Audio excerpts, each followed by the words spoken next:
try and get... Ooh. That should be good. Okay. A knock came at the door. Sara? Sara, dear? Yes, is there... Oh, hello. Bonjour, mademoiselle. Miss Minchin hissed through her teeth, and the young woman in the maid's uniform fell silent. Sara, before he left, your father arranged for a maid to be employed especially for your needs. She has just arrived. I believe she is from France. Yes. Her name is Mariette, and she will be living in your rooms, helping you with your clothing in the morning and anything else you require. Please use her as your liaison with the staff. If you have need of food, send your maid rather than speaking to cook directly. And don't let her fool you. She does speak the queen's tongue. She swept out of the room, leaving the maid and her new little mistress blinking at each other in confusion. Bonjour, Mariette. Je m'appelle Sara. Comment allez-vous? Très bien, merci. And I am pleased to see that you are just as your papa described you. Oh, what did he say? That no other little girl is as solemn as you, and that you would make me smile. But why would being solemn make someone smile? Ah, it is your je ne sais quoi. It is you. Now, why don't you show me around your room? I think it's pronounced Ermengarde, but I keep saying Ermengarde. I'm so sorry. I've just gotten it stuck in my head that it's Ermengarde, but I believe it's Ermengarde. Okay, Jesse, we would need knowledge and grace by week 4, so we're just gonna go ahead and do Mariette. So we're gonna go back and forth between Jesse and Mariette. Those are the two we're gonna focus on. Mariette, is it alright if I ask you a few questions about yourself? Bien sûr, mademoiselle. What do you wish to know? What is your family name? Miss Minchin did not say. Dumas, mademoiselle. Oh, are you a relative of the great French writer, the author of the Three Musketeers? Mariette chuckled kindly. Non, mademoiselle. Well, not in a close way I am not. There are many with the name of Dumas, and I cannot know what connections there are between all people. Do you know all of your cousins, and your cousins' cousins, and all who bear the name of Crew? I don't know anyone else named Crew except for myself and my papa. So you see, I cannot say who my relatives might be at some distance. Sara nodded. Where in France do you come from? I grew up in Limoges. Limoges. Man, oh, what was their, Technomancer knew a bunch of French and would give me a bunch of French lessons and would help me with pronunciation on a lot of these words. And now that Among Us, sus. Mariette's sounding real sus right now. But because I don't have his or I don't have Technomancer's pronunciations, I've reverted back to my bad French accent. So apologies if I butcher the French language. I'm so sorry. I grew up in Limoges. You may have heard of the Limo box, the porcelain? Sara shook her head. Ah, well, they were famous once. Perhaps they will be again. For now, like much of Limo, they have faded. What is it like there? What is it like anywhere? It is a city, not so large as Paris or London, no. Is it near Paris? No, non pas très pro. It is in the south. You must rely on the railways to travel between them. All trains lead to Paris. Sara tried to picture it. She did not know Limoges.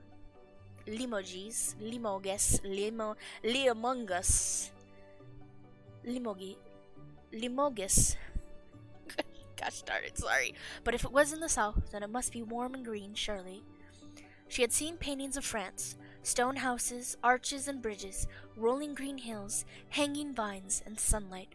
Always sunlight, not the fogs of London. It must be lovely. As you say, Mademoiselle. How did you come to take this position? What I mean to say is, my papa and I did not have time to visit France, and I did not meet you until you came here. Did you meet my papa somewhere else? No, we have never met in flesh and blood. Your papa, he is a gentleman, and knows many other gentlemen in fine cities, like Paris. When it happened that he wished to appoint a maid, he wrote to this Paris gentleman to describe you. And I have a cousin who works for this Paris gentleman, and he thought of me, and so the arrangements were made. And I am glad that they were. Sara smiled. The gentle warmth of Mariette's regard was very comforting for a little girl one who had been separated from her family and made to live in a far-off place. It was true that Mariette was, for the most part, only another stranger like any other in Miss Minchin's seminary. They were only just beginning to know each other, and yet Mariette was not simply a stranger who might come and go like the students. She was Sara's maid, the beginnings of her very own household. She might, in time, be the closest thing to family. I wonder about the friend my papa has in Paris. I wonder if he knew my mother.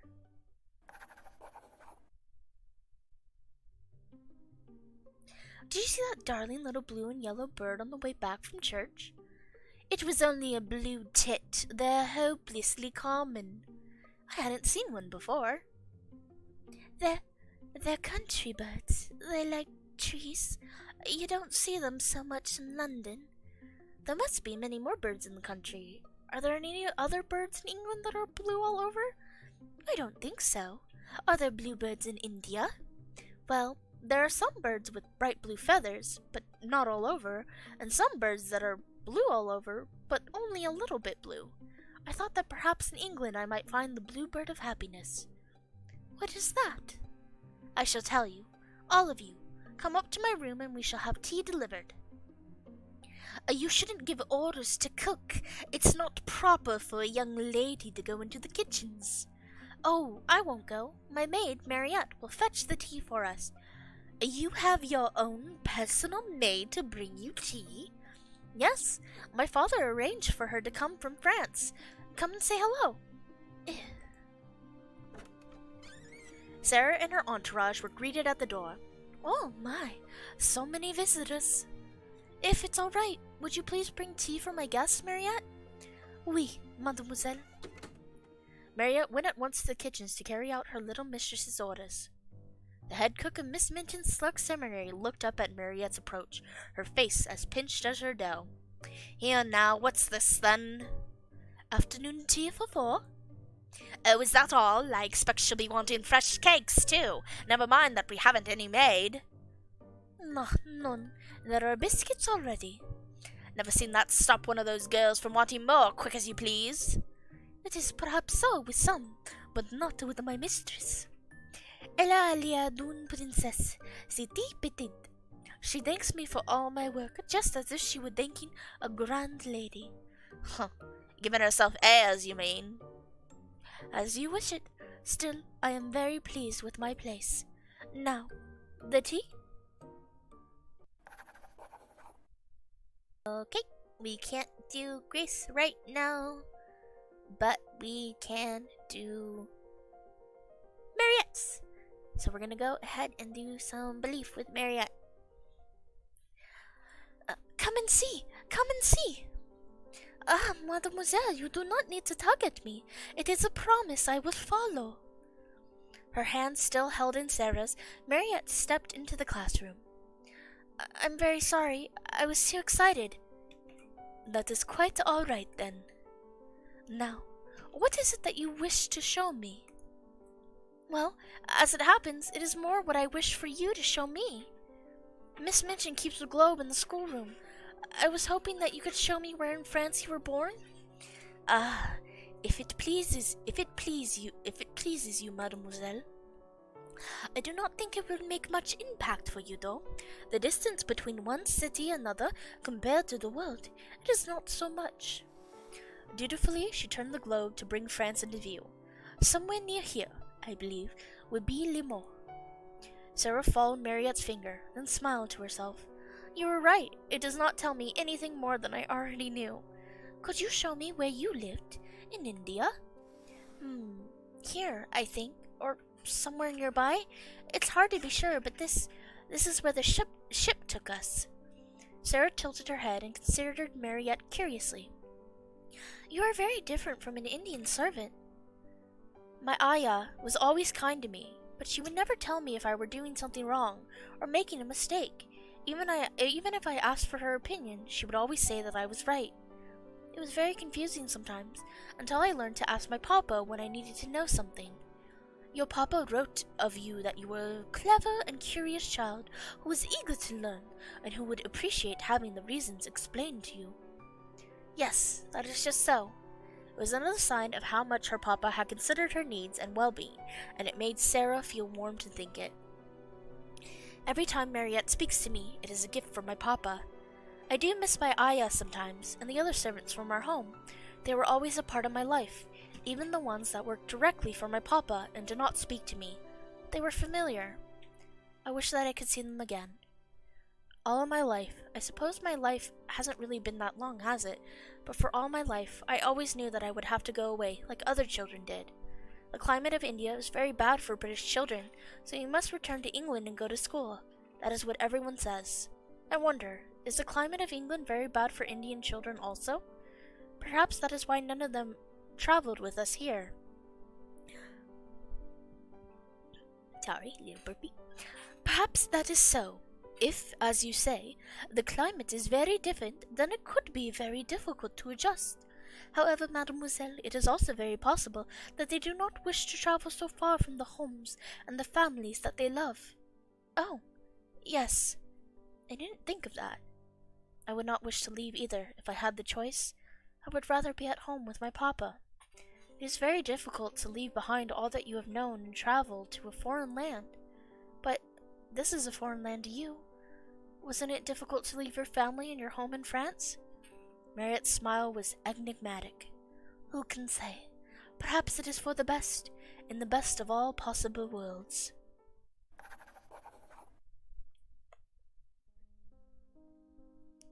Would you like to sit in front of the mirror while I brush your hair, mademoiselle?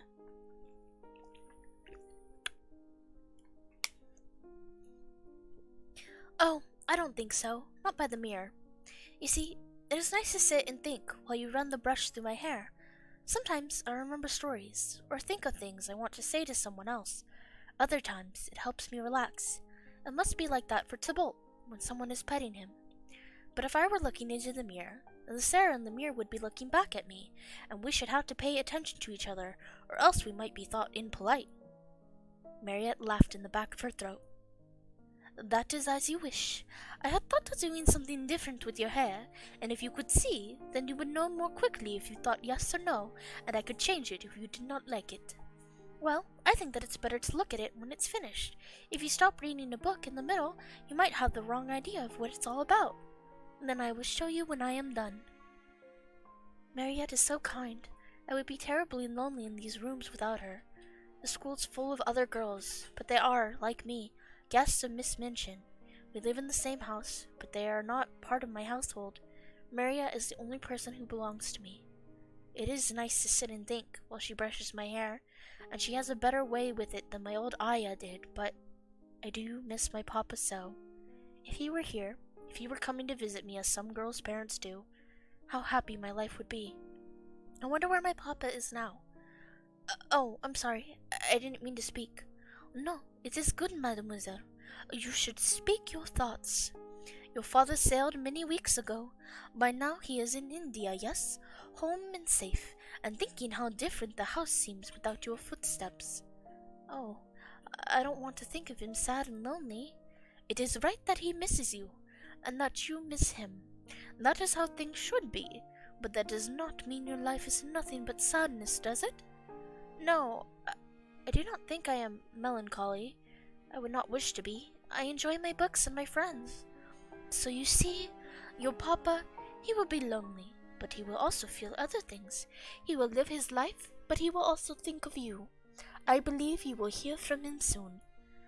Oh, I hope you are right. No, you must be right. My papa will write me letters as soon as the ships can carry them, and I will treasure his words. And I do hope, that my papa has a friend to care for him, as Mariette cares for me. Mariette it is. Sara lay on her bed, resting her cheek against the cool fabric of her pillow. The light of the mid-morning sun gleamed where it touched the surfaces in her room, gilding them with a fairy's brush. Perhaps if I lay still long enough, I will catch sight of a fairy coming to visit me. The next face she saw was not that of a visiting fairy. "Do you try to catch your dreams, mademoiselle? I can leave you to sleep." I have tried in the past to go back into the same dream, but it never seems to work. Or if it does work, I can't remember it. You don't always remember in dreams. She shifted position, curling onto her side. "I just don't feel like getting up today. I'm sorry. Let me see." She laid her dark hand against Sara's forehead. "You may be a little warm. I cannot tell. Does your throat hurt?" "No, I'm only tired." "It is better to prevent than to heal. I will fetch you some porridge and salt water." She bustled out of the room, leaving Sara to contemplate in silence. I do hope that I am not ill. It would be most unpleasant. I do not quite feel ill. As long as I think nice thoughts and don't feel ill. Why does ill sound so weird right now? As long as I think nice thoughts and don't feel ill, then I am not ill. I think. Many young people would have difficulty remaining in their beds all day unless they were too ill to do otherwise. It was easier for Sara, who enjoyed spinning fancies in her mind. I did not truly need to leave my bed in order to play out stories. In fact, with Mariette to bring me food, I might never need to leave these rooms at all. Like a princess bricked up in a tall tower, the prisoner of a wicked regent who means for her to be forgotten so that he can steal her kingdom in peace. She would be diligent at her studies, even within her tiny bedroom, so that one day when she was rescued or escaped, she would be ready to take back her rightful lands. That was a diverting fantasy, but it led Sara to a more practiced curiosity. There was, after all, someone close to her who did spend most of her days within these rooms. When Mariette returned with her tray of tonics, Sara asked, "Mariette, what do you do during the days while I am away? Since she is my maid and not Miss Minchin's, she should not be made to do other work, but she is always here when I need her, so she must not go anywhere else." "Oh, many things." She set the tray down. "I look over your wardrobe and check for anything that might need mending. I might do a bit of embroidery on my own. And I do read your books. That is how you wished it, yes? I did not think to ask each time that I— "Oh no, I am glad that someone else reads them. I have many books, and some of them I only read once, and I worry that they might feel neglected." Sara looked around the room at all her pretty things, the gifts from her papa. They were all precious to her, but if you wish to, it is all right if you play with my toys while I am in classes. I know that I can trust you not to break them. But please make sure to leave Emily a little bit of private time when no one is watching her, so that she can sleep and relax." Mariette wished to laugh. She was too polite to do so. "Merci, mademoiselle. Now sit up, if you please, and have a bit of breakfast. If you are too weak, then I shall have to spoon the porridge into you myself." "I am well. I am wonderfully well." She laughed, for it was true. She did feel better. I was able to get Mariette, so let's do Mariette. I enjoy it so much. Oh my gosh, you will really like this story. Sara was curled up in her soft, comfortable chair with a book, while Mariette moved around the room, neatening cushions and setting items on shelves into ordinary alignments. It was a book detailing life in faraway America and four sisters who were growing up into women. Sara found it well written, but less exciting than the histories and fantasies she preferred. Ooh, I think she's reading Little Woman. I think Little Woman came out before this book did. That would be a funny little reference. It is unfamiliar for me to judge them too quickly. Perhaps they will have adventures when they are older. I have not had so many adventures myself yet, but I hope that I will someday. As she turned the pages, she became aware of a faint musical sound elsewhere in the room. Mariette was humming to herself. I wonder if she realizes she is doing that. Distracted from her reading, Sara listened for a while, trying to follow the thread of the tune. Miss Minchin's select seminary aimed to create well-rounded young ladies, but Miss Minchin herself did not place so much emphasis on music, and singing masters visited only infrequently. On the streets of London, one might see performers of various sorts, fiddlers, organ grinders, sometimes even singers, although the city noise made it difficult for such to be heard. These street musicians, however, were more commonly found in parts of London through which a refined young lady passed through quickly and did not linger. Her ear tempted by the possibility of a new source of music, Sara asked, "What are you humming?" "Ah, pardon-moi, mademoiselle. No, you don't need to stop. It sounded pretty. I was hoping that you knew the song and could sing it to me. I am not certain that I can remember all the words, but I will try." In a breathy voice, Mariette began to sing what must have been a children's nonsense song about a beautiful lady who was in fact a beautiful slice of bread, living in a palace of butter. The lyrics were, of course, all in French, and one or two words referred to things Sara was unfamiliar with, like croquignoles, but she assumed they were another kind of pastry. "Perhaps I should have Mariette buy some for us, if she can find them in London. There are likely to be more French bakeries here than in India." "Yeah, that's okay. I'm glad you're enjoying it from this playthrough. It's okay if you haven't played it yet. Sometimes it's when you can't play a game yet. Sometimes watching it and getting to experience it with another person can be really fun. I watch a lot of Let's Plays of games, and that sometimes makes me want to play games that I initially didn't have any interest in, or like games I was like, oh, I don't think I'll ever play them, and then I watch them and I'm like, oh, that makes me really want to play them. So I totally get that. Mariette's voice trailed off amidst a pile of confections. Well, you see how it is, yes? I am sorry, it is not the proper song. I think it is a darling little song. Where did you learn it? Oh, nowhere important. It must be a common song in France. I wonder if it is something that my mother knew when she was a little girl. You look sad, mademoiselle. Was my singing so terrible? No, not at all. It was very, very sweet of you to sing to me. I was thinking about my mother. I'm sorry. I did not mean to stir up painful memories. But I don't remember her. Not at all. That is what I was thinking about. This seemed a serious subject, and so Sara rose from her chair and stood with her hands clasped behind her, as if she were giving a recitation. I never knew my mother, so I cannot miss her. I do not know what having a mother is like. My father picked you for me because you were kind and French, as she was. So I wondered for a moment if he meant for you to be a kind of mother to me, as I am Mama to Lottie. I could pretend it was so, if it pleased you, or if it pleased my papa, but it does not seem right, somehow. You are not my mother. You are Mariette, and that is something all its own. Mariette covered her smile with her hand. You are filled with thoughts, my petite princess. You do not need to worry. I do not wish to be your mother. Oh yeah, my throat's just a little sore. I'm gonna probably end in a couple minutes because I wanted to save at 9:30, although I'm getting a couple viewers in, which welcome in. I hope you're enjoying yourselves.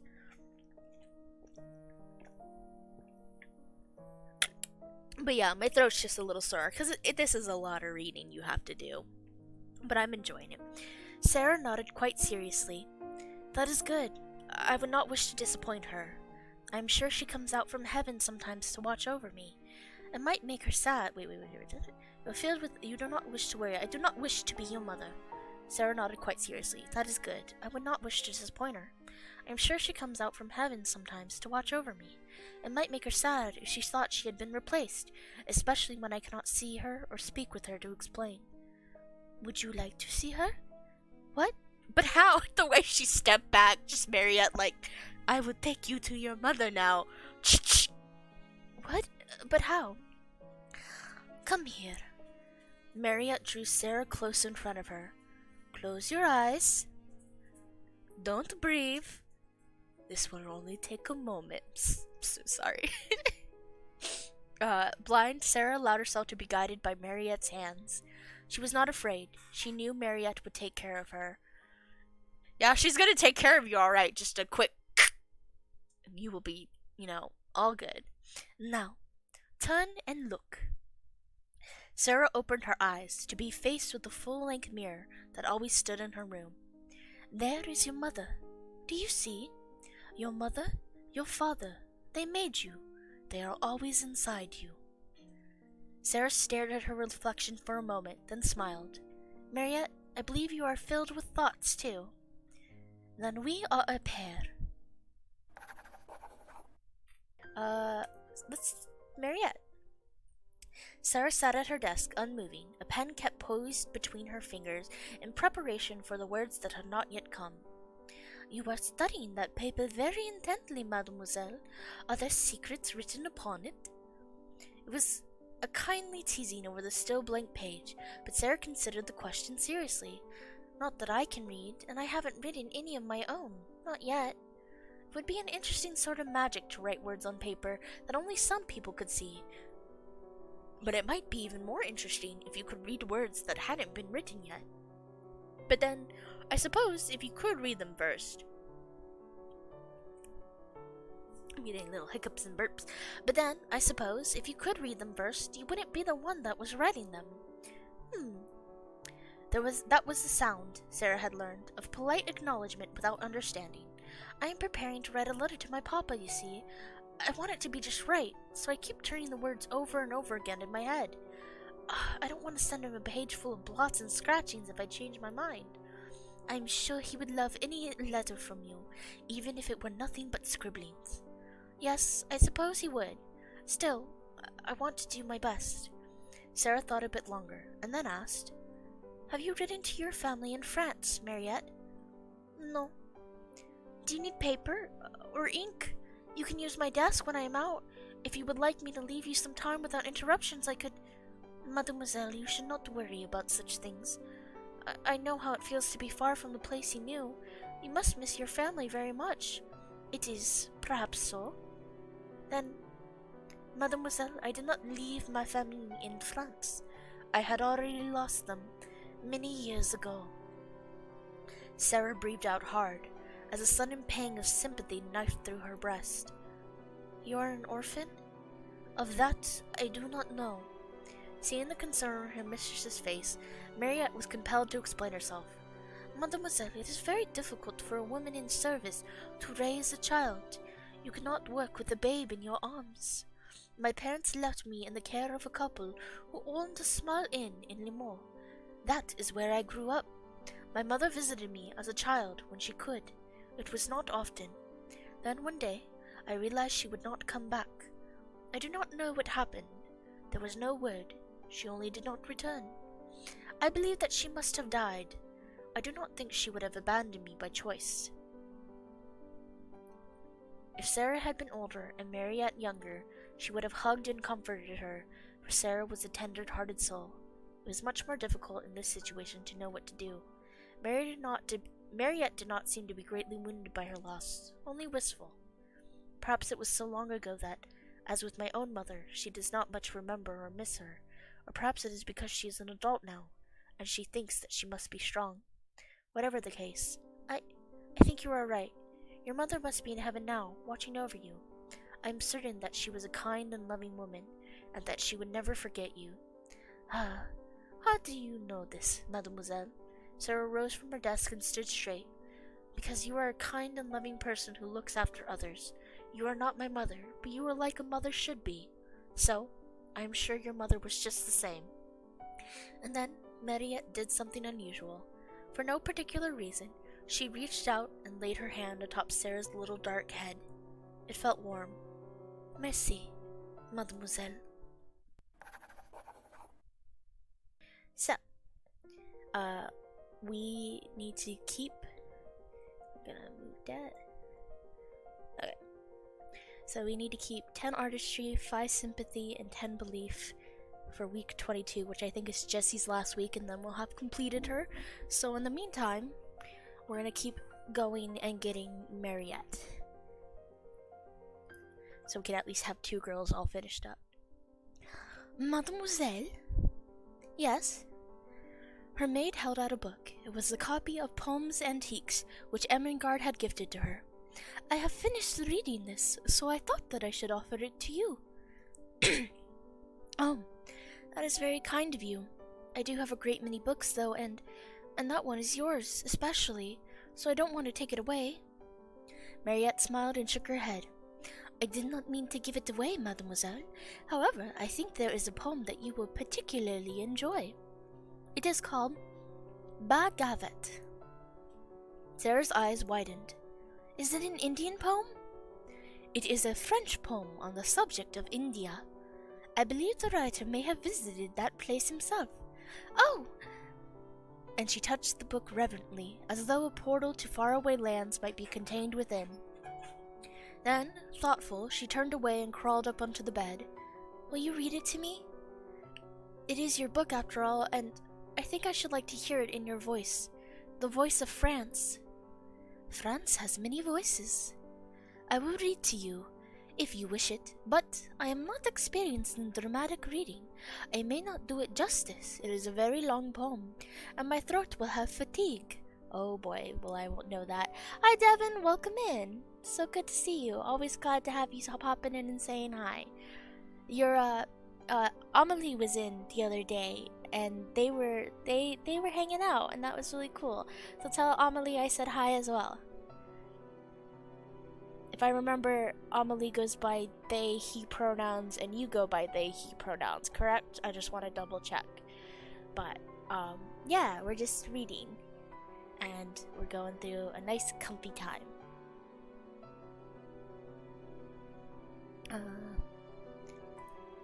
Then perhaps if you read only a little bit? No, okay, you're just they, them. Thank you. But Amelie is he, they, and you are they, them, correct? Again, never feel free to correct me if I'm wrong. I want to make sure I get this right. It takes a bit to remember everything. Okay, perfect. But yeah, Amelie was here the other day, and they were watching me play this game, and they really liked it, so it was really nice. I'm glad to see you both, and I hope you're both doing well. I'm gonna go ahead and get back. When I was last playing, I was just kind of reading, so I'm gonna read through most of the scene, and then when we get to a break in the scenes, then I'll go back and start reading the text, because I want to try and keep this more of a fluid, like, reading thing. So every time we get to a lull in the dialogue, I will go back and read whatever text has been written. So yeah, please enjoy yourselves. Please have a comfortable time. Then perhaps if you read only a little bit at a time, it could be something we do together, every day. I would like it if you sat on my bed and read to me. I think it would be nice. All right. And so, Sara leaned her head against Mariette's shoulder and listened to that soft French voice speaking of birds with wine-purple wings, monkeys in the vines, and sleeping yellow-bellied tigers. Oh, I wish I could see it all again. What are the most beautiful things you saw in France? Did you ever visit the opera ballet? Oh no, that is not for me. The most beautiful sight in France, for me, it would be the city of Orleans. It is not so famous as Paris, but it has much history. A city, not a chateau or a mountain? There is a statue of Jeanne d'Arc there. You would like that. It is a reminder of the power of faith in dreams. Are you very homesick, Mariette? Hi, Elanova. We are doing well. Are you very homesick, Mariette? I feel sometimes that it might be selfish in me to keep you here. Mademoiselle, you should not worry about such things. But I do worry. It was my wish to come here. I am content. You don't want to go home? Home is not a place that exists for me anymore. And in any fashion, I am happy in this position and do not wish to leave it. I would much rather be the maid of a petite princess like yourself than work in a gentleman's house. Oh, does that mean that if I return to my papa's home, she will not accompany me? My papa is a gentleman. I don't know why she would not wish to be in his house, though. It would be wonderful. I hope you guys are enjoying this. I super love this story. It is based on a real book that is also really good, but this version is more of a this version adds more characterization to certain characters that you didn't see in the book, because this is a mix of a visual novel and a slight dating sim, and it's a little gay. It's a much gayer than the original book. So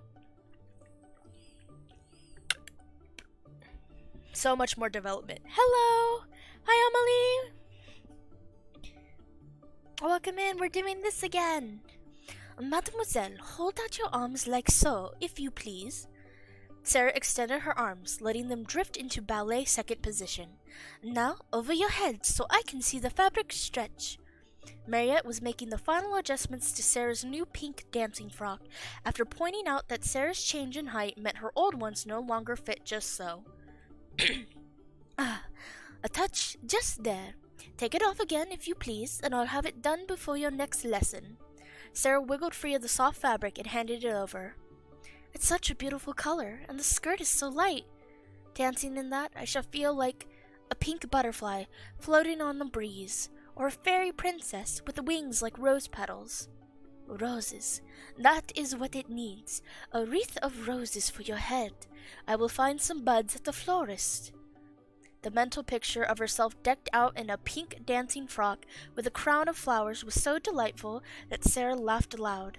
Sometimes life is so beautiful. I wonder if I have pretended it into being. Mademoiselle does have a very good imagination. No, it is the magic. The magic shapes our lives and makes everything wonderful. Sara's heart was lighter than a feather.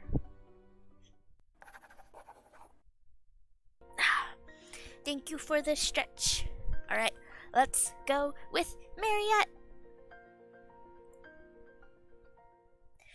Sara sat in the chair while Mariette ran the brush over her head in slow, even strokes. It was a soothing feeling, being fussed over, and Sara enjoyed it in quiet contentment. Everything likes to be petted and brushed. Cats like it, horses like it, so of course, people like it too. How sad it must be for the wild beasts never to be brushed, never to be pampered and petted and loved. Perhaps not never. Animal mothers groom their babies, don't they? But then they grow up and are alone. Mariette? Oui, mademoiselle. When I first came to the school, I was not entirely certain that I could be happy here. I thought I might have to always be brave. But now I have made myself to be happy. I still miss my papa dreadfully, but I have books to read and friends to play with. I have Emily and Lottie to take care of, and you to take care of me. I am very like Emily for you, am I not? You dress me and tend to me just the same? Mariette chuckled to herself and rested her fingertips on Sara's head. A charming and clever little doll. It would not be polite to nod and move her head while her hair was being arranged, so Sara could only hum a bit in her throat to agree. Emily will always be a doll, but I will not always be a little girl. Someday, I hope it will not be too long, someday my schooling will be finished. Will you leave me, then, when I am not a little girl? Ah, mademoiselle, when you are not a little girl, you will be a lady, and when you are a lady, you will still require a lady's maid. A young lady is in need of trusted hands to style her hair and mend her dresses, and to lace her corsets if that is the style she prefers. A lady is in need of someone with an eye for fashion, to show her off in the current mode, to trim her hats and choose her jewels. A lady sounds like a very large sort of doll. As long as you need me, I will be here. Even if I return to my papa's house in India? You said before that you did not wish to live in a gentleman's house. Ah, mademoiselle, what I meant was that I was more pleased to be your servant than a gentleman's. Servant? I do not think of you as a servant, nor as a mother either. I think that you are my friend. Oui, mademoiselle, you are very kind. Will you still be my friend in India? You should not worry so, my petite princess. You will give yourself wrinkles.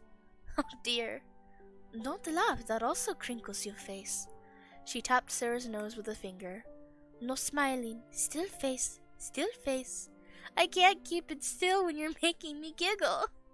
Mariette clicked her tongue disapprovingly. Perhaps I am no good then. I shall have to be more gloomy. No, you are very good, and I am the most fortunate of girls to have you with me. As long as you have need for me, I will be at your side. She set down the brush. There, do you see? Your hair is gleaming. Yes. Before Mariette could turn away, Sara reached out and touched her arm. Will you read to me again? Oui, mademoiselle. Okay. So, I finished Mariette, so we're all done with Mariette. I don't need to worry.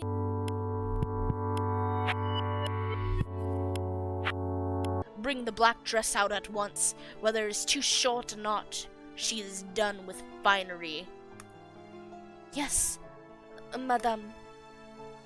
Sara did not speak. She could not. Her entire body was frozen in place. Her eyes seemed to get bigger and bigger, and she went quite pale. Captain Crewe is dead. He has died without a penny. This spoiled, pampered, fanciful child has left a pauper on my hands. Oh, Mariette, what has happened? Horde mon chien. What? I don't understand. Sara's papa is dead. She has nothing. I have nothing. What? Nothing? It is all over. I am leaving.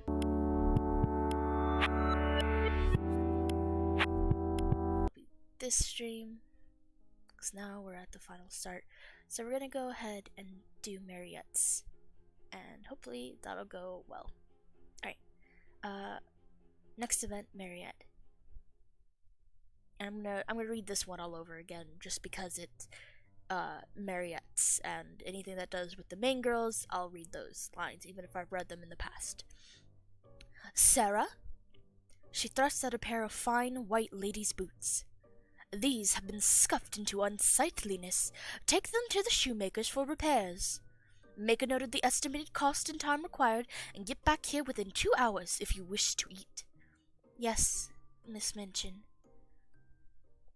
The weather was fine enough, but the walk was long and lonesome. There was no time to pause and take in the sights and sounds of London. Only hurry, hurry, and watch your step. A turned ankle would be far worse than a missed dinner. Boy, do I know that. When I was walking to work, I rolled my ankle, and that hurt so much, and I still had to walk the rest of the way to work. And I just remember being in pain, and my ankle still is a little sore from that. So a rolled ankle, a turned ankle is definitely not a pleasant feeling, so I understand that. I hope Sara does not get that on her journey. And there would be no pity from Miss Minchin if I did injure myself, not even with all the attic stairs to climb. Sara bit her lip, chastising herself for her thoughts. There was no sense borrowing trouble that hadn't happened yet. I can do this. I will. A soldier does not fuss and worry about the orders that might send him into danger. He does his duty as best he can. Her mind refocused from their thoughts only just in time to prevent her walking directly into the back of a man standing by a shop window. Excuse me. The quiet words were spoken out of reflex, but the man to whom they were addressed likely did not hear them. There was no sign that he had noticed the little errand girl at all. I think I could turn the music up a little louder, because I had turned it down when I was playing Monster Rancher, but it's already so quiet, so I'm going to turn it up a little more if that's okay. Is that alright? That doesn't sound too good? Hi, is this Devin or is this Alex? I know the name is for Devin, but I've had Alex respond on this using the Gay Demon Queen's text. So, hi Devin, welcome in. I hope you are well. It is good to have you. The quiet words were spoken out of reflex, but the man to— and tell Alex I said hello too. But the man to whom they were addressed likely did not hear them. There was no sign that he had noticed the little errand girl at all. Clutching the boots to her chest, Sara hurried on her way. I hope I sound alright. Let me know if I'm too quiet or too loud. I must pay more attention. And then, all unexpected, it happened. Sara saw, at a distance, a familiar face among the crowds of the London streets. Gotcha. Well, I see. Well, tell him I said hi, and I hope the both of you are doing well. Mariette? She could not be certain, for the young woman was some ways away. Still, Mariette's face and hair were not so common among the people of London. It might be her. It seemed more likely than not that it was. Until this moment, Sara had been so completely swallowed up by her private grief that she had not taken the time to wonder what had become of Mariette. Mariette was gone, as her rooms were gone, as her books and clothes and everything beautiful were gone, as her papa was gone. All was lost, the void too great to count every blackness. She might have expected, had she considered it, that Mariette would return to France and be just as permanently lost to Sara as her papa. But there she stood, on the streets of London. Mariette! She was too far away. She could not hear. Sara would have to run to have any hope of catching her. Longing washed over her, an almost physical need to have Mariette hold her and stroke her hair and hum French songs and tell her that everything would be all right again. Sara wove between a boy with a cap and a plump woman carrying a large box, not taking the time to apologize for her passing. Mariette! There, she turned. Her eyes met Sara's, and then she turned and walked away. Mariette? It seemed as if it had to be deliberate. Mariette heard her name, sought out the person who had called it, recognized her, and yet acted to prevent their meeting. She doesn't wish to speak with me. She doesn't even wish to see me. The chill of that thought trickled down her back like a cold rain. No, she just doesn't understand. She was sent away so abruptly. She doesn't know what has happened to me. She must be angry at Miss Minchin for dismissing her, not at me. Mariette would never be angry at me. A hard nudge from a clumsy passerby brought Sara back to the moment. She had errands to run. There was no time for introspection or regret. Alright, next event. For Sorrow. It sets Mariette's route. Good night. Goodbye. I'll see you next time. Thank you for stopping in. Alright, we're going the Mariette route. We're going for the Maid. Dusting the furniture in Miss Minchin's office was one of the easiest jobs that fell to Sara. No heavy loads to be dragged, no sharp edges to threaten her fingers, no cold water to wrinkle her hands, only the gentle brush of a cloth over a surface and the instant reward of a clean shine. Dusting is like being a sort of fairy. Dear bookshelf, I shall pass my wand over you and make you gleam. If all her assignments were so simple, it would not be so difficult to keep up her spirits. Even this assignment could lose some of its charm if the office's owner chanced to be present. Sara, is that porridge on your frock? No, Miss Minchin, it must be dirt. I would not let food go to waste. Still, she couldn't help but be embarrassed. It was no longer possible for her to keep herself as clean as she once had. Brush it off when you are out of doors. You look a sight. Yes, Miss Minchin. Miss Minchin stood and walked closer, her shadow falling across Sara's form. Take this. To Sara's surprise, what was thrust at her was a folded piece of paper and some coins. The grocer's bill is due. Go to this address and pay it. Bring back an acknowledgement. She did not need to add any threats. Sara knew without being told that if the bill was not paid in full, it would not go well for her. Yes, Miss Minchin. It was difficult to feel quite so much like a fairy when one was only a little girl in a slightly dirty dress, alone and adrift on the streets of London. Still, Sara kept her chin up and carried on her way. After a long week, she reached her destination, handed over the required payment, and had her bill stamped and signed. It was during her return journey that she once again caught sight of a familiar face. This time, she was not being carried away by a distant crowd. This time, she was stepping out of a shop directly in front of Sara, with a basket on her arm. Mariette could not pretend that she did not see her, and yet she did not speak. Bon après-midi, Mariette. Good afternoon. Are you well? Mariette sniffed. That is not for you to worry about. Of course it is. I'm very glad to see you. I was afraid that you were gone forever. Aren't you glad to see me? Silently, Mariette turned her head and began to walk. Please don't go. But those words would not come out. Instead, she hurried along beside the Frenchwoman, sharing her path. I see that you are on an errand. So am I. Miss Minchin has made me her servant, you see. It was difficult for Sara to put her situation into words. She did not wish to be seen whining and fussing like a spoiled child whose presence had gone astray. A soldier did not complain, and yet she desperately wished for Mariette to understand and sympathize with her new lot. She spoke rapidly, pushing out the words before she could take them back. We are just the same now, you and I. Oh? Then you will understand that I have duties. My time is not my own. It is certainly not yours anymore. Not mine? It was true. She had once thought of Mariette as hers, the one person who belonged to her and no one else. That connection was now broken. It had never been in Sara's intention to treat her maid as an object to be used and cast aside. She had never seen Mariette as only a servant. Perhaps, though, Mariette had seen her as only a master. You have a new position now, yes? Is there another little girl that you are looking after? No. A lady? Why do you ask these questions? I want to know that you are well. I am well. I am busy. I am leaving. Please, won't you tell me where you are living now? Go home, mademoiselle. Do not follow me. She quickened her steps, leaving Sara behind. But I don't have a home. Not anymore. It hasn't been a home since you left. She stood there, watching Mariette as she was swallowed up into the crowd, never once looking back. Where is my friend, who smiled and sang, who promised that she would always be there for me if I needed her? All of her kindness. Was it only because she had to serve me?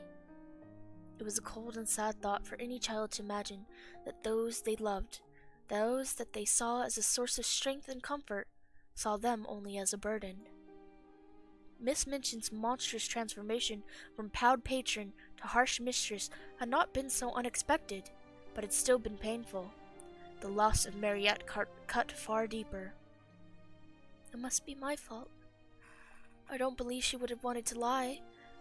I must have forced her to pretend that she was happy when she was not. It is my fault. But even in this self-blame, Sara was able to find a source of strength. If I see her again, I will apologize. I will make it right. That is what a princess ought to do. Oh, Sara. I kind of just pass over for the others, and it's been a while. It's been a while since I played.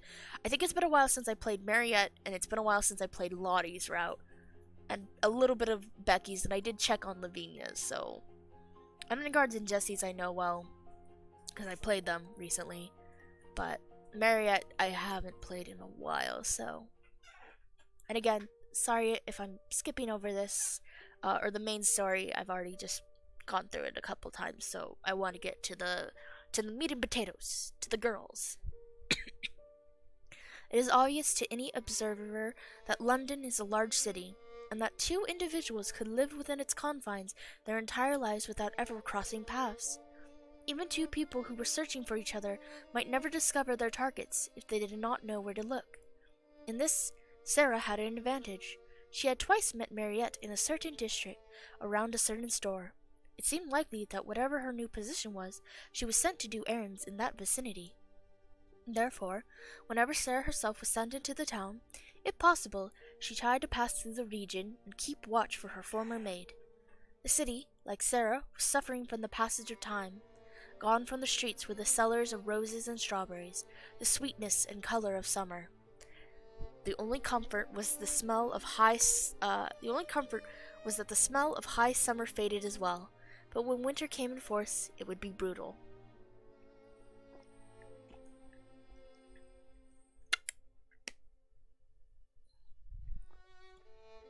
I hope, wherever Mariette is, that she is warm and safe.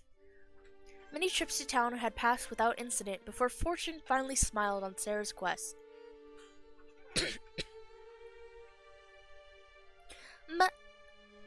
She cut herself off. If they were not friends, if their relationship had been entirely unwanted, that it would be overly familiar to call Mariette by her Christian name. Mademoiselle Dumas, please wait. That address caught the young Frenchwoman's attention, although it seemed to cause some confusion. What is it that you want? To apologize to you. I never meant for you to be unhappy in any way. I never meant to force you to pretend that you were happy. I did not mean to make you say anything you did not feel. Miss Minchin tries to make me say that I am grateful, even when she is horrid. I never meant to be cruel to you. No, no, please, mademoiselle, stop. She sighed deeply. You were not a cruel mistress. If I could, I would much rather be tending to you and dressing you as I once did, rather than working in the position where I am now. If I could, avis d'ici est deux mas, on mettait per une bouteille.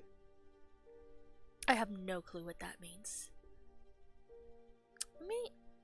I'm actually gonna look that up real quick. I want to know what that means. Because I keep saying that this story, from what I know, Lottie and Mariette's story has always felt very platonic, which is why I really like it, because it doesn't go into that weird territory, because Mariette's kind of like older. But then again, I don't know. What if I don't know a lot of French, so what if she's saying something that it's not appropriate? And I don't know. With its and buts, we would bottle Paris. Okay, it's just a term. That's all it is. With ifs and buts, we would bottle Paris. Oh. Yeah, she says it.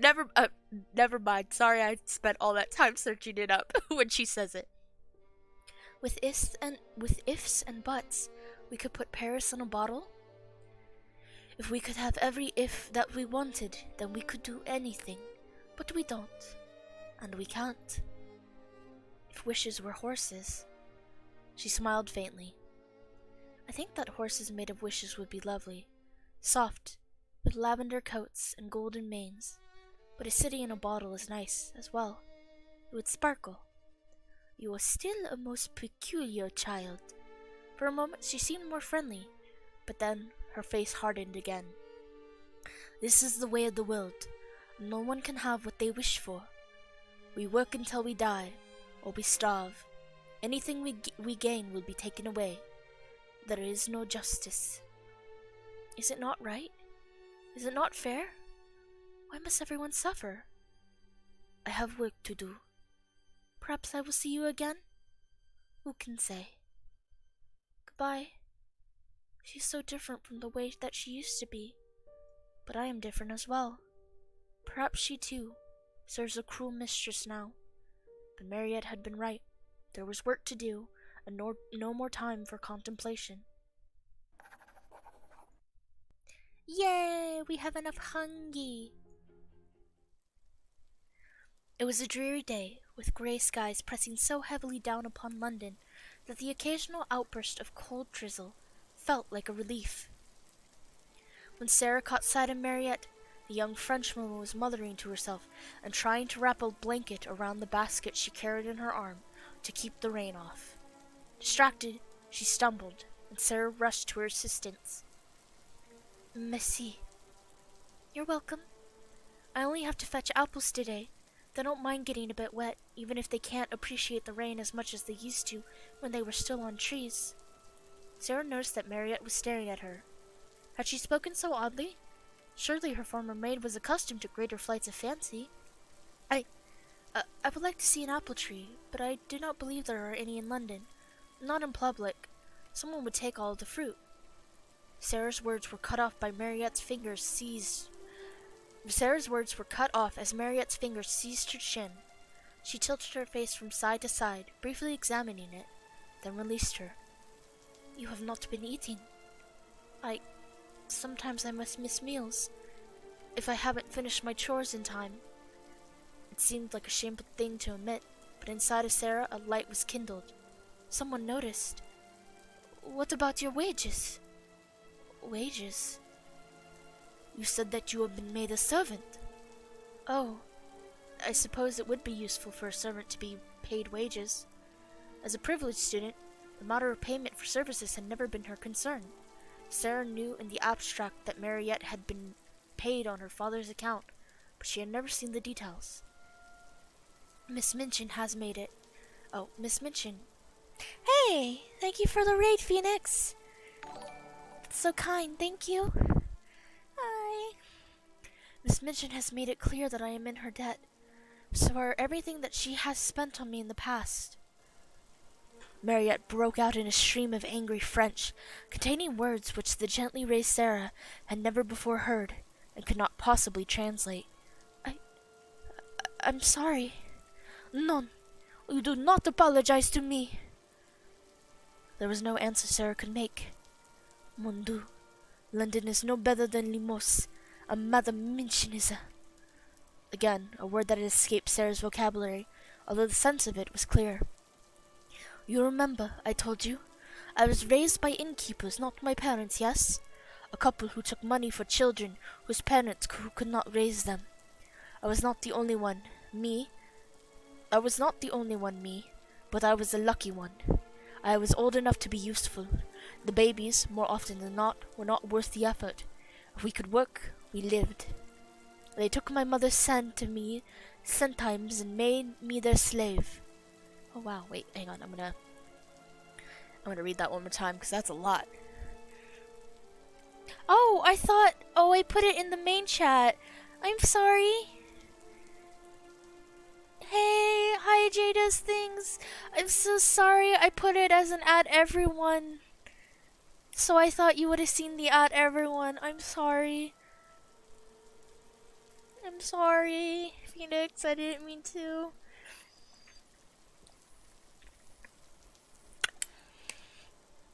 Okay. And yay! 26 more days! Mondo, London is no better than Limos, and Madame Minchin is the...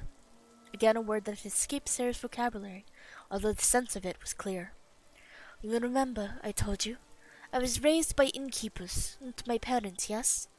A couple who took money for children whose parents could not raise them. I was not the only one, me, but I was the lucky one. I was old enough to be useful. The babies, more often than not, were not worth the effort. If we could work, we lived. Oh God. They took my mother's centimes and made me their slave. They kicked me and starved me and kept me in rags and told me always how much I owed them for my life. Even when my mother visited, I did not dare to complain. I did not want to seem ungrateful. This sounds familiar to you, yes? I told you. The world is the same, wherever you go. It's difficult for any child to look at an adult and see them as they might have been before. Sara could not easily picture the kind, serene maid she had known as a mistreated child. She believed the story. She knew Mariette was not one to fib. But how could it have happened? And how could such a child have escaped and grown? Did someone come to help you? Your family? Your cousins? My cousins were the other children at the inn. My mother was a factory girl until it killed her. I never had a father.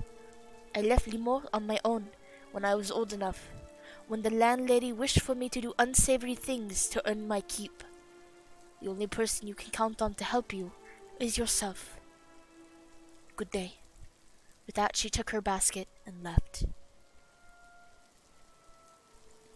Sara watched her walk away. Her hunger, her loneliness, both were undiminished. And yet, something had changed. Mariette understands. But she will not help me. No one will help me. What should I do?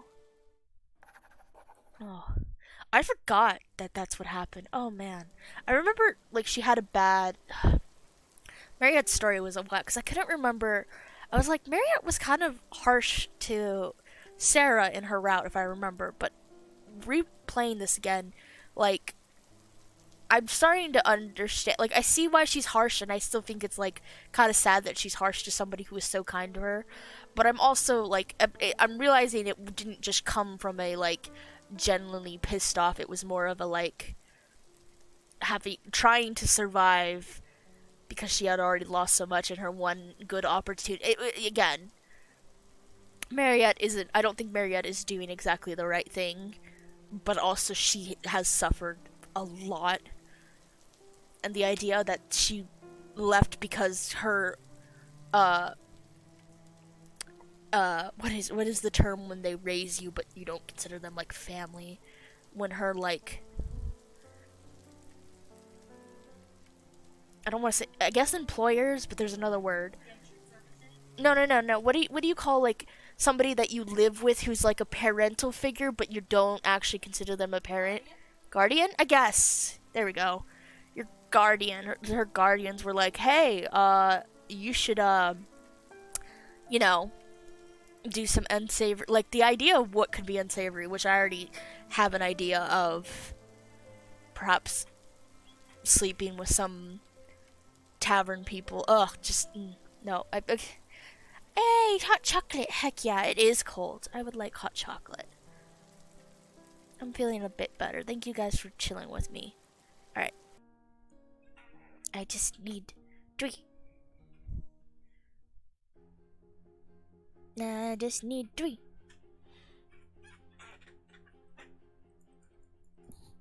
Too far? Okay, you could have just told me, baby. Sorry, Mabel moved my mic because I guess I was either breathing too heavily into it. Yeah. Yay, okay. No, of course. I like when you help. You could have just told me. Okay, no problem. More Mariette. Okay, good night. Sleep well. I hope you get a nice good rest. On this day, the clouds were scattered and the cobblestones dry, but the wind seeped through every tattered seam in Sara's worn black dress. There was some relief, at least, in walking with a purpose. The air was no less cold, but it was not so bitterly felt. What if let me try something real quick.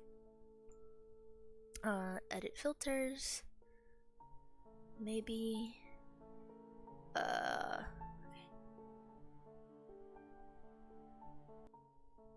There we go.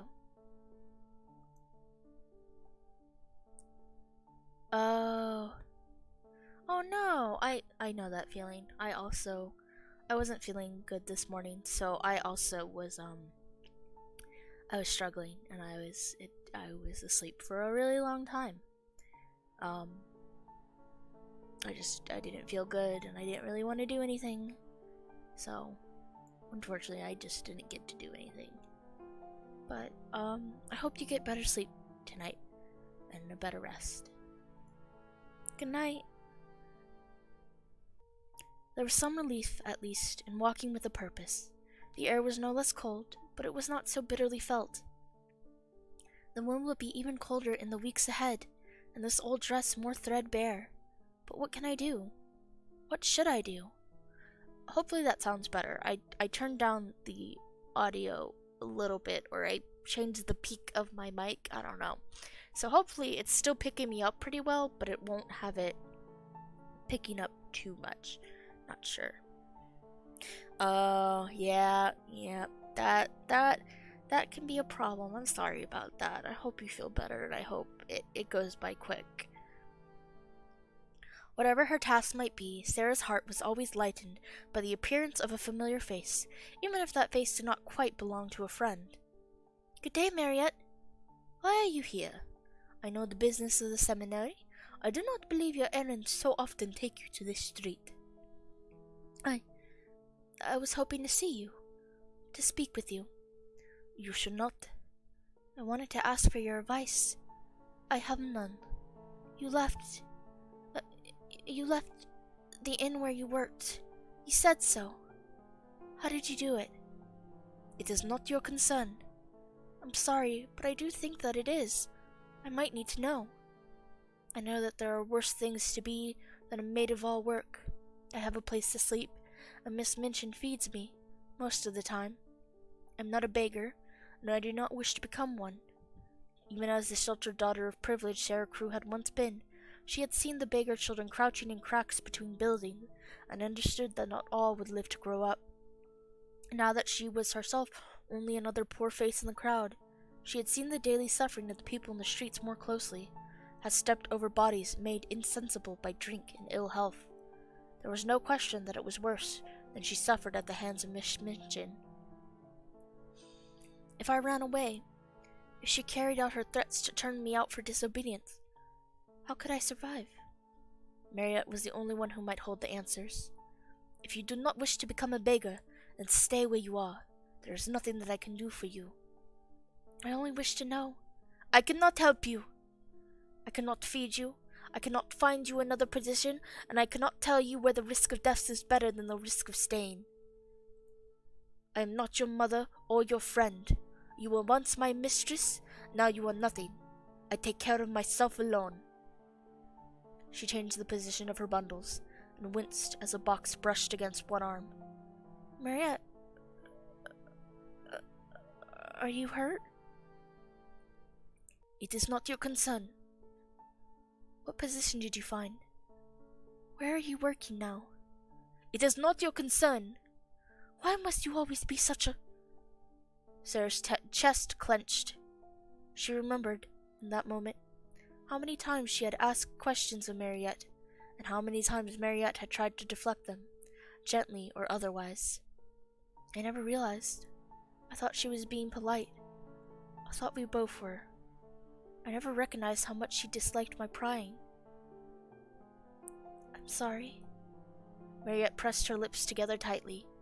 Help yourself if you can. Do not seek me out again. She left, and Sara did not follow. I want to help you, and Becky, and myself, and everyone. I thought life was so beautiful, so full of wonderful, magical things.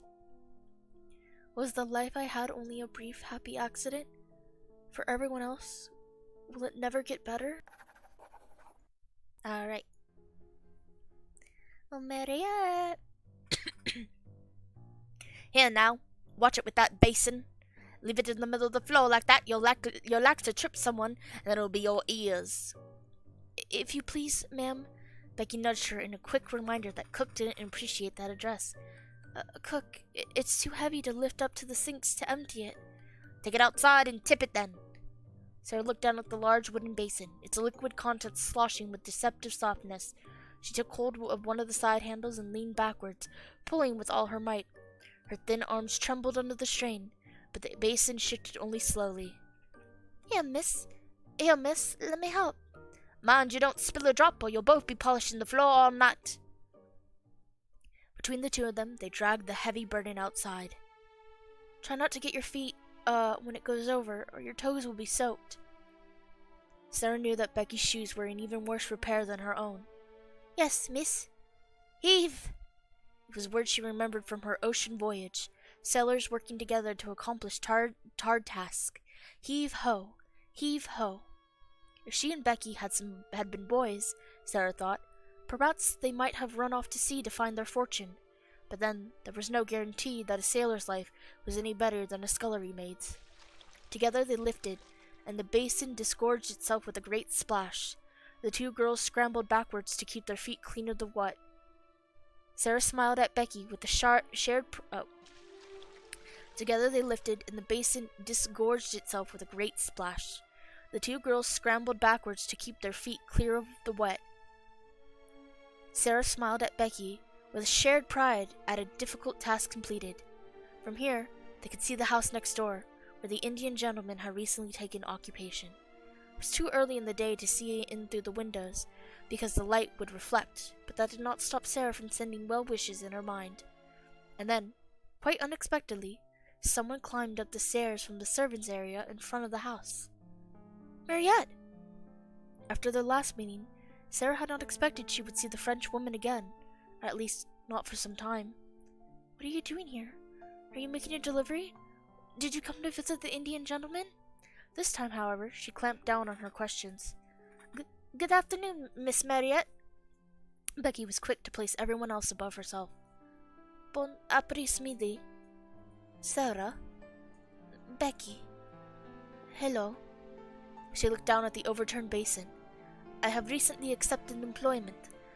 My last position was very unsatisfactory, and this gentleman has just moved to London and required a staff. I was right before. Something was wrong, wherever she was working. But that's over now. I'm glad you found somewhere that you will be happier. Did you meet the Indian man? The one who owns the house? Did you see the idols? Aww. Thank you, Nix. You're awesome. And I love you. And I hope you remember that. Did you see the idols?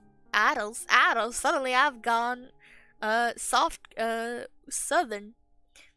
Monsieur Carrisford is not Indian. He is English. Only his manservant is Indian. I have not spoken with the monsieur. He is not well, but he seems kind and no trouble. She looked up at Sara, then looked away. It was evident that she was bothered by something, but Sara could not understand her distress and did not dare to ask. I'm sure he feels very lucky to have you looking after his needs.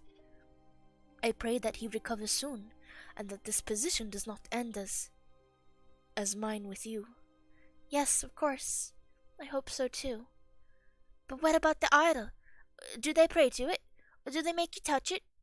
Do they make sacrifices? Becky! Something of Mariette's old composure resurfaced in her smile. It is a pretty piece of furniture, if slightly challenging to dust. I wouldn't dare! Sara giggled at her wide-eyed expression. We had better get back inside before Cook misses us. Now that we are neighbors, perhaps we will see you again, Mariette.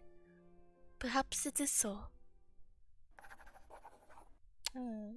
Hopefully, I don't know. I don't know the right word, but I hope you can find something to do that'll make that money not feel so, I guess, like a burden or stressful, or I don't know the right term for it. But I hope with streaming and with friends you can find more happiness, if that makes sense. Alright, 6 fatigue. Oh, what did you text?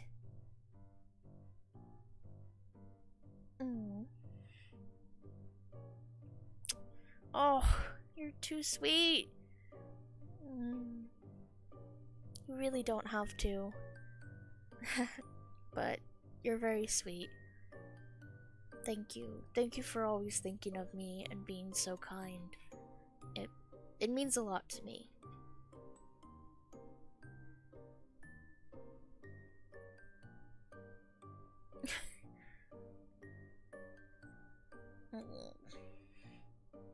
You're very sweet. Sara, where is that girl? I'm here, Miss Minchin. This carpet is unsightly. Take it outside and beat it clean. Yes, Miss Minchin. Beating a carpet sounded to Sara's ears like a simple task, one that might even provide time for entertaining fancies.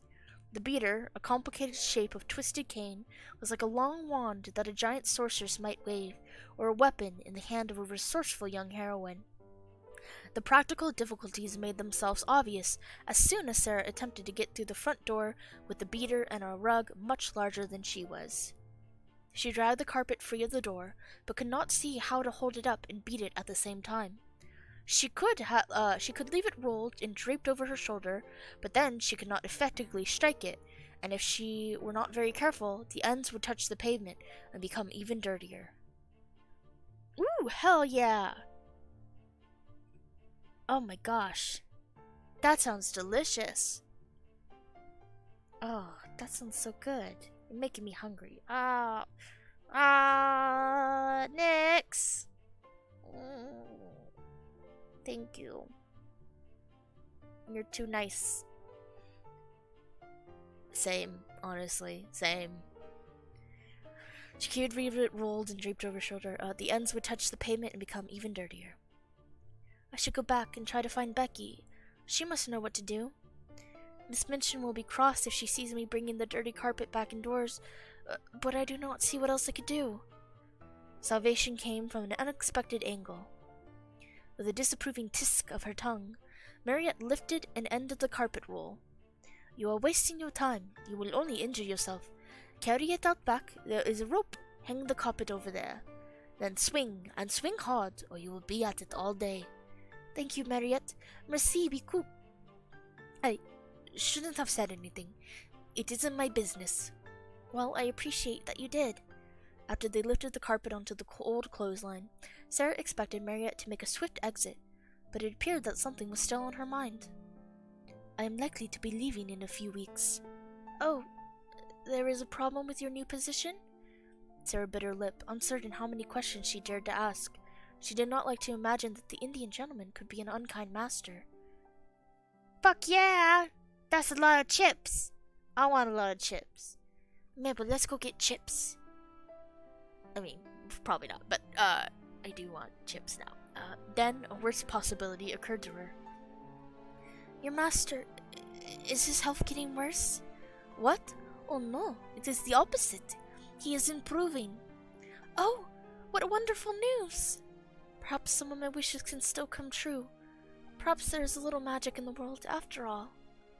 As I understand, when his recovery is complete, the household will be moving to Paris, where Monsieur Carrisford is searching for a former student of his, and I will be going with them. That is why he wished to engage a French maid. So you will be able to return to France after all. I was never sure if that was what you wanted. How lucky it was that you both found each other. I hope that everything goes well for you. How can you say such things? What? Why are you not in anger against me? Why don't you beg me to help you, to find you a position? Why aren't you jealous? You are starving and I am leaving. How could you not hate me? Because you are my friend, and I want my friends to be happy. I know you said that we are not friends, but I don't believe that's true. If it were, you wouldn't be talking to me now. When you were my maid, you would have had no choice but to help me. I understand that now. I would never have known whether or not you were my friend. But now it is different. Just like when Ermengarde gave you that poetry book. You did not have to be kind. You should probably go now. You have work to do, don't you? And I need to beat the dust out of this rug. It might make you cough. But it's all right. I understand.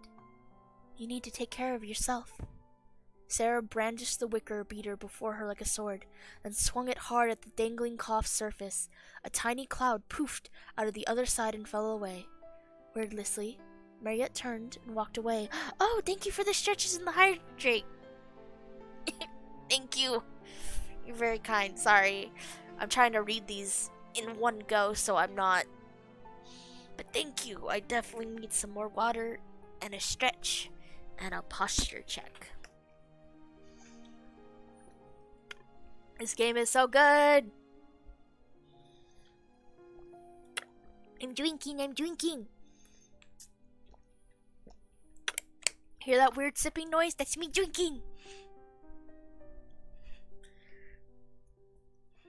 But yeah, and you remember what happened, so I don't. Yeah, you remember the main story. So we're almost done with Mariette's, and then we can move on to the other girls. We might be able to get them all done tonight. I had to drink 7 times. You're gonna make me have to use the bathroom.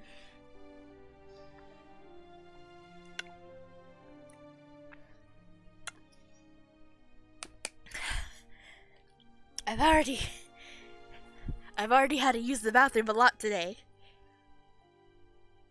Wordlessly, Mariette turned and walked away. Mariette! Sara clung to a basket with one hand while vigorously rubbing the other up and down one arm, then switched hands to repeat the process. It keeps getting colder. If only I had my old coat, or a cape, or even a shawl. And a beautiful horse made of wishes to ride on a road of rainbows. I wonder what you feed a wish horse. I would have to take him to the park. No, the countryside, and let him sample different flowers. Now you're making me. All the drinking made me all burpy. Sara's daydreams were interrupted by someone calling out to her. Mademoiselle! Mademoiselle Sara, please wait! Mariette? The gentle Frenchwoman's face was unusually flushed, as if she had been running some distance to catch up. Is something wrong? Mariette shook her head, covering her mouth as she sucked in deep breaths. What could have put her in such a state? Mariette was always so unruffled. Oh, is this it then? Are you leaving with your master for France? Did you come to say goodbye? Non. Non. Mariette's breathing was under control now, but her face could not be called calm. I came to make a confession to you. To confess sins? Sara herself had not been raised Catholic, but it was her mother's faith and common in France. Her papa had passed on only vague descriptions of their practices, which Sara's imagination had embroidered. To confess my resentment. You resented me because I was your mistress. I know. None, not in great amount. You were a kind mistress, and I would have been content to remain in your service. Monsieur Carrisford seems a good man, but I would prefer to be in your household for the rest of your life, if it could have been. The unexpected information stole Sara's breath. Then what? Mademoiselle, you have fallen so far and so fast. You do not know all the ways of a great household. You are now, like Becky, at the lowest place anyone can have. As a housemaid, I am higher. As your maid, higher still. It was the highest rank that a woman like myself could hope to achieve. A lady's maid works only lightly. She has time for leisure. She receives gifts that her mistress no longer wants. Books, clothing. She becomes almost a lady herself. Without the need for a marriage, without the gentleman master who might command me against my will, I was very pleased with my position. Do you see? And if at some point you chose not to keep my services, I would be free to go with my wages. It was not like the place you have now. Seen from the perspective of a maid-of-all-work, Mariette's old position seemed nothing but luxury. And then you lost that. And then Madame Minchin stole it from me. That woman, she turned me out with no wages, no character. Anything you had given me, anything I had purchased myself, she claimed as her due, her debt. She took your belongings as well as mine. Even that book of poetry from Mademoiselle St. John. All my plans, and she left me with nothing but the clothes on my back. Miss Minchin only threatened to turn me out with nothing, but Mariette, she really did. I'm so very sorry. Non, you should not be sorry. It was not your choice. I who have been in your place as a child, I should not have held anger for you when it was Madame Minchin who made the choice. So now, I do my best to make up for my mistake. I offer my most sincere condolences for your loss, if you will accept them. Of course I will. There is not much that I can do to help you, but that Madame Minchin, she does not feed you enough. And then she produced from her pockets a whole baked potato, still wrapped in a napkin, and not quite cold. I would have brought pea soup. It is better for a growing girl, but too difficult to carry and find you. You bought this for me? Overcome, Sara flung her arms around Mariette. I love you. For just a moment, after she moved, Sara feared that Mariette would stiffen or pull away, and this brief moment of hope would be dashed. Ah, mademoiselle, you are too forgiving, but that is a thing I like about you. The touch of Mariette's hand against her hair was as warm as a winter coat, and far more precious. I cannot do this often. I must build my savings, and I will be leaving soon. But no one should feel alone, ma petite. No one is ever alone. It was a miserable day, one that Sara would much rather have spent in the warmth of the kitchens, even if it meant cook's wrath, than out upon the streets of London. The streets were neither dry nor properly wet, but scattered with patches of semi-solid muck that could clamp onto unsuspecting feet and weigh them down with damp and chill. Lights glowed inside shops, scattered by windows that steamed and frosted even in the afternoon. To those without the pennies to venture inside, These bright spots only made the outside more dark and cold. Mademoiselle? Mademoiselle? Hello, Mariette. How are you? As I thought. She reached into her basket and withdrew a most wonderful surprise, a knitted red shawl, faded in places where it might have been left too long in sunlight. You are too thin, and it is not good for you to be so cold. Thank you. Immediately, she wound the fabric around her shoulders. It would not be as warm as a solid fur cape, but it was a vast improvement. I will think of you every time I go out, and every night when I sleep. Does that woman not even give you a proper blanket? Sara said nothing. It seemed ill-mannered to complain, particularly when Mariette already understood the way things were.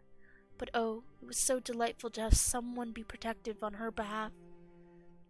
Ma chérie, to survive in this world you must plan. Do not let that woman make you so weak that you cannot improve yourself. I will not always be here. You must find your own way. If your position is too dreadful to survive, then you must find another. But there is nowhere for me to go except into the street. Nonsense. You have schooling. You could become a governess.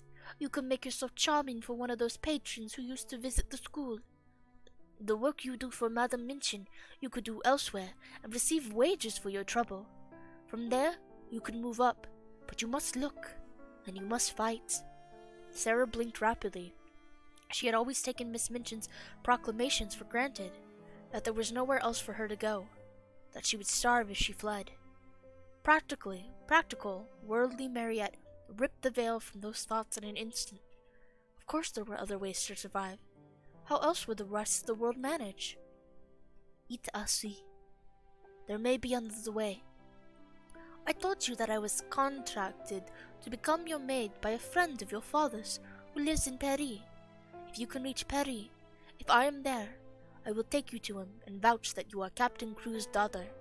He might take you in, for his friend's memory. Oh! Her head swam with the possibilities.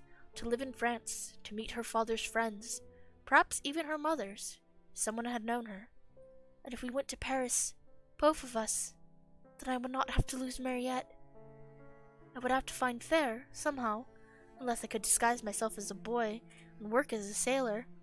There are many things you could do. Some will go badly. Not everyone will help you.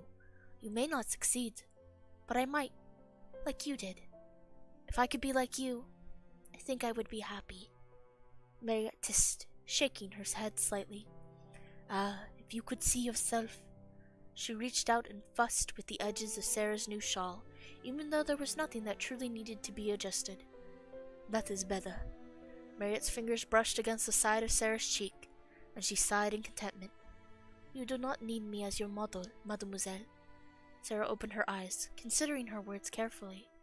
I think that everyone needs models, stories that they tell themselves about what might be possible. Even if they are only hopes and wishes, they make a difference in what you believe, and in what you dare to do. We can't write our wishes, but we can still follow them. Ma chérie, you are a wise child, just as your father said. After that, they parted ways to carry out their separate errands, Mariette's shawl snugly wrapped around Sara's shoulders. When Sara returned to Miss Minchin's seminary, her heart felt lighter than it had been in many days. I'll talk to Becky tonight. We can make plans together. There might be a better future for her, too. She carefully hid her smile at Miss Minchin's approach, knowing that the older woman might find unexpected mirth to be impertinent. She did not, however, think to hide the other sign of the day's encounter. Sara Crew, what are you wearing? A shawl. You own no such thing? Where did you get that? Perhaps someone thought it was wrong for a young girl to be out in the cold, without a winter coat, or even a shawl. You ungrateful creature! Are you criticizing me? Did you steal that from the school? From me? I didn't steal anything. It was a gift. No one would give you a gift. You have stolen that from Miss St. John's room. Admit it. I would not steal. Mariette gave me the shawl. Still making up tales, Sara. Your maid is long gone. She snatched the knitted cover from Sara's shoulders. I will return this to Miss St. John. It's not Ermengarde's. Then I will search for its proper owner and return it. I will not have a member of my household stealing from her betters. I do not intend to be a member of your household. Oh? Is that what you think? Miss Minchin's hand shot out, gripping Sara just under her chin and pushing up her face. Her voice dropped to a venomous whisper, her words a shared secret between the two of them. I could have let you die with your father. I wanted to do it. You were my failure. I never wanted to see you again, but I was convinced to change my mind. You belong to me now, Sara Crew. Your life is mine to do with as I choose, and best you not forget it. You're wrong. My life belongs to me. Only her eyes spoke her defiance. Sometimes I think you are a monster. A normal child would have wept to be in your place. But you, there was something unholy about you. Lady, there's something unholy about you. Mark my words, you will learn your place. She let go of Sara's chin, only to take an even tighter grip on her arm. Come with me. I have allowed you to become too independent. Perhaps I should not send you out so often. But if I don't go out, I can't see Mariette. I'm sorry. You certainly will be. She dragged Sara up to the door of her attic nest and shoved her inside. You will have no food tonight, or tomorrow either. That should make some impression of you. Yes, Miss Minchin. Remember, you are on my debt. Everything you are given belongs to me. Any day that you do not work, you are stealing from me, and stealing will always be punished. She slammed the door behind her as she left. Sara stood alone in the attic, a wintry draught rattling at her skylight. She will never let me go. What can I do? She will not let me leave. If I run away, she will find me. She could lock me in this room forever, and no one would stop her. Mariette, if she leaves, if the Indian gentleman takes her away to Paris before Miss Minchin lets me see her, how will I ever find her again? What can I do? Her feet were slow and heavy, still caked with mud. She stumbled to her bed and sat upon the unwelcoming mattress. I wish Mariette were here to hold me. Even the sight of the sky above her could not lift her spirits. The birds can fly away, but I... Her head came to rest against the cold surface of the wall. Oh, Papa, why did you have to die?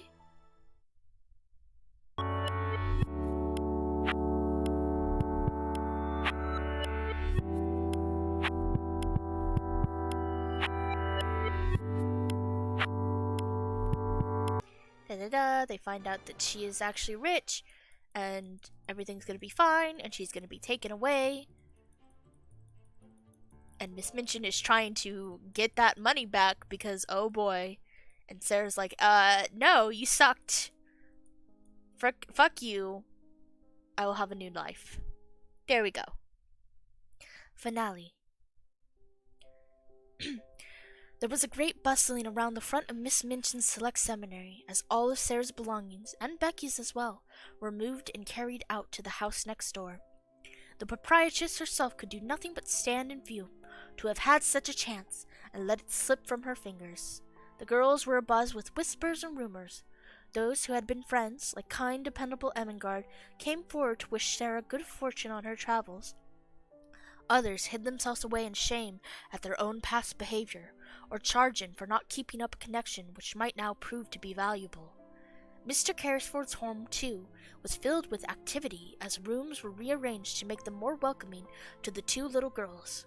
Ram Dass had no choice but to lock Sharon away to keep him out from underfoot. One member of Mr. Carrisford's household seemed particularly distressed by the excitement, but not because she wished to prevent it. Mademoiselle! The maid ran up from the service area to where Sara stood in the streets, supervising the move. Mariette? Without regard for the safety of her knees, Mariette dropped to the ground in front of Sara. Oh, mademoiselle, I am so very, very sorry. Sorry? What do you have to be sorry for? Everything's gonna be all... It is my fault. Quel idiot d'espère. Of course you're not an idiot. All this time, Monsieur Carrisford was looking for you, and you were hardly a while away with that woman. If I had known, if I had told him. Mariette had understood the nature of Mr. Carrisford's search. She could have brought them together immediately, and the weeks of pain and confusion would never have happened. But you didn't know. You didn't realize that he was looking for me. If I had spoken to the Monsieur about his plans, if I had trusted him, why would you? Sara now had some experience with how little a servant might wish to interfere in the master's affairs.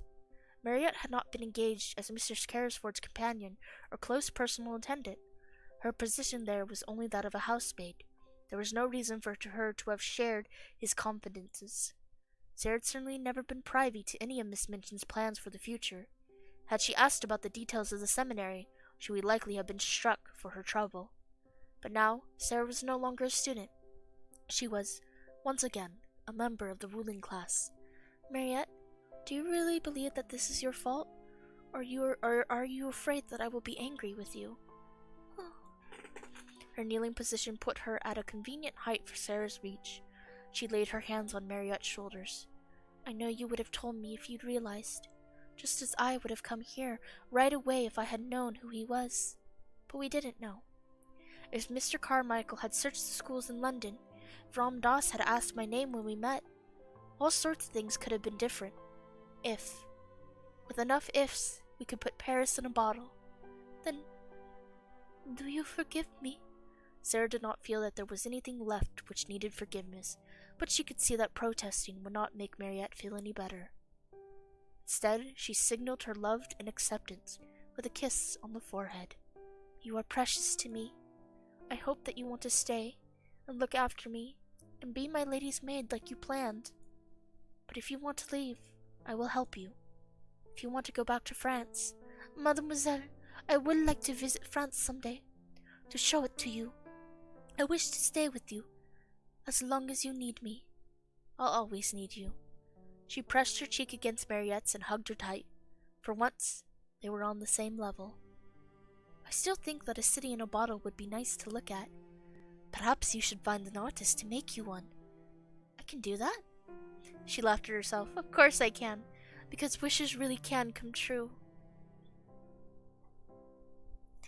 And there we are.